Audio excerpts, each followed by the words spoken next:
Thursday, August 1st. We had more trouble with Mr. and Mrs. Apple today. I'm beginning to agree with Midge that there's something very mysterious about him. Maybe he does have a body buried over there, or maybe he's a counterfeiter or something, but he certainly doesn't like people around. He seems to have a phobia about anybody or anything coming near his place. The other day, when the man from the power company came in to read the meter, I asked him if he ever saw anything mysterious over at the Apples'. He said the meter was outside, and since he hadn't ever been in the house, he didn't know whether there was anything mysterious there or not. Siegfried was what caused the trouble. I don't dislike the cat the way Midge does, but he is a nuisance. He's always over on our lot stalking birds or trying to get up in the barn to catch pigeons. We chase him away, but I'm not mean to him because I know cats just naturally like to eat birds, just as birds naturally like to eat worms. The White Rabbit's score is now 41. Midge says when she reaches 50, she's going to give up. I'm not. I'm stubborn, and I think Agony feels the same way. Every time he sees that white rabbit, he takes off like a shot. Several times he's even taken off after pieces of white paper. I think he figures that it's a private war between himself and that rabbit. The big circle of wire that we set up as a sort of trap wasn't any good. The rabbit dug a tunnel under it when we weren't watching, and the one time that we did manage to catch him inside the wire, he let us chase him around a few times and then ducked out through the hole. One of the books in the nature library in my room has a section in it about traps. I read this through and then made a box trap. A box trap is simply a wooden box with a sliding door. The door is held up in the air and attached to a trigger at the back of the box. When the animal goes inside the box, it touches the trigger and the door drops down behind him. There is nothing about the trap that can hurt an animal. He may get a little thirsty by the time you come to let him out, but since the trap is usually baited with a piece of corn or something like that, an animal like a rabbit would even have something to eat while he waited.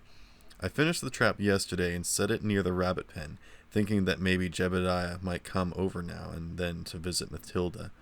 There was nothing in the trap yesterday morning or this morning either, and Midge claimed that it was no good. However, I didn't expect to find anything. It takes several days or even longer for the human smell to disappear from a trap, and still longer for most animals to find the courage to go into something new and strange. Of course, there's no way of knowing when you set a box trap what you're going to catch. Uncle Al was right about that lot. You are apt to see most anything there. So far I've seen wild rabbits, woodchucks, skunks, squirrels, and raccoons. Of course, there are all different kinds of birds: cardinals, blue jays, thrushes, robins, chickadees, grackles, and sparrows. The best time to see birds is very early in the morning. That's a good time to see animals, too. Several times I have set my alarm for 5:30 and gone for a walk in the woods, but most of the time I take a walk right after breakfast. Uncle Al gets up fairly early, and we are usually finished with breakfast by 7:15 or 7:30. I leave Agony tied up at home because he scares everything. The Glasses are usually just eating breakfast at that time, so Midge isn't around, which is a good thing too.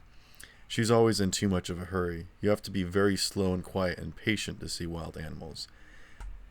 Day before yesterday, I finished breakfast a few minutes after 7 and went over to the lot for my walk. I looked at the box trap, but there was nothing in it, so I went on back into the woods. I saw 2 rabbits and a pheasant, but not much else. Then, as I was heading back toward the road over near Mr. Apple's property, I happened to look through the hedge. There in the middle of that big back lawn of his were 3 deer, a doe and 2 fawns. They were standing right in the middle of Mr. Apple's roped-off area, nibbling away at the grass as peaceful as could be. I squatted down on my haunches and watched them for 3 or 4 minutes. Deer are beautiful animals. Even when they're not running, they look speedy and graceful. Those 3 on that big smooth lawn looked like 3 statues. Now and then the doe would raise her head and gaze around with big soft eyes. The 2 fawns would eat for a minute and then give several little playful jumps, almost like baby lambs. I decided I would go across the street and find if Midge was up, because I knew she would want to see them too. I slipped away very quietly, crossed the street, and knocked on Glass's back door. Midge was just sitting down to breakfast, but she decided that could wait. She would rather see the deer. She ran into the next room and came back a minute later with a camera. "If they're still there, I'm going to take a picture," she said. The deer were still there, although I don't know why. Midge stepped on 3 or 4 sticks and giggled twice. Uncle Al says that deer know when it is hunting season and are much less scary other times of the year. At any rate, the 3 deer were grazing about the same spot when we returned. Midge focused her camera, got it all set, and then poked it through a small opening in the hedge and clicked the shutter. The doe heard the click and lifted her head suspiciously. She looked around for several minutes, and then, saying nothing, began eating grass again. "I wish I had beautiful eyes like that," Midge whispered as she turned the film. "Why?" I asked. "I'd go to Hollywood." "But if you had eyes like that deer, you'd probably have ears and nose like it too," I said. "I could still get a job at Walt Disney Studios," she said, and started to giggle. The deer heard the giggle and looked over in our direction. That's probably why she didn't hear Mr. Apple, who came through a gap in the hedge on the front part of his lot. He was carrying a shotgun. "Look," I said, jabbing Midge with my elbow. Mr. Apple raised the shotgun, and as he did so, Midge poked her camera through the hole in the hedge again. She snapped the picture just a second before he fired. Then we heard the blast of the shotgun, and the 3 deer jumped as though they had been hit. They hadn't, however, and all 3 of them took off across the lawn like 3 streaks, their white tails bobbing up and down as they went bounding toward the rear hedge. I guess they had been on Mr. Apple's lawn several times before, because they seemed to know exactly where to find a hole to get through. "Why, that stinker," Midge said, "shooting at those deer. Why, I'd be proud to have them on my lawn." "I don't think he was trying to hit them," I said. "He was pointing pretty far up in the air." "Well, why didn't he just yell at them then?" Midge asked. "There was no need to scare them out of a year's growth." "I suppose that's his idea," I said, "to really scare them so they'll stay away." Midge fumed and fussed about Mr. Apple. I didn't like the idea of his shooting at the deer either, because I like to have them around so I can watch them. However, my Uncle Al says that there are so many deer in New Jersey that they're getting to be pests. They eat up farmers' crops and the vegetable gardens of people who live in the country. He's even had trouble with them in his garden. There's a hunting season each fall, but only for bucks. Uncle Al says the state game commissions knows that the only thing to do is to have an open season on does, but every time one is suggested, the women's clubs in the state react just as Midge did. They start talking about the beautiful helpless deer and the game commission gets scared. Uncle Al says that while female deer may be helpless, the female of the human species certainly is not. Midge went back home to have breakfast, and I went home to do some chores for Aunt Mabel. About 11 o'clock, Aunt Mabel drove over to New Hope to see a friend, and I went along. We didn't get back until after 5. While Aunt Mabel was getting dinner, Uncle Al and I went down to the lot.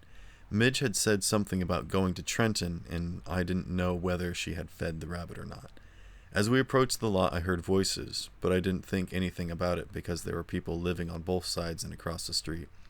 Then as we rounded the corner of the barn, I heard a couple of bangs, and I saw Mr. and Mrs. Apple. He was stomping on what remained of my box trap, which wasn't much. "Hey, that's my trap," I said. Mr. Apple looked startled, but he didn't back down from an inch. "I have just destroyed it," he said, shaking his head and drawing himself up as tall as he could, which isn't very tall. Uncle Al looked at him as though he didn't believe what he heard. "And why, might I ask?" "Because my poor cat has been a prisoner in it all day," said Mrs. Apple indignantly. "I've a good notion to report this to SPCA. I don't know what this boy has against my cat, but it's quite obvious that he enjoys being mean to it." "I didn't set that trap for your cat," I said. "I set it for Jedediah, our white rabbit. It had a carrot in it. I don't know what your cat was doing going in to get a carrot." Uncle Al was beginning to slow burn. He drew a deep breath and said, "I might point out the trap was not set on your property, and that in order to be caught your cat had to be trespassing. I might also point out that you too are trespassing. This lad went to a lot of trouble to build that box trap, and your destroying it is entirely uncalled for. You claim that my nephew seems to have it in for your cat. I think it's the other way around.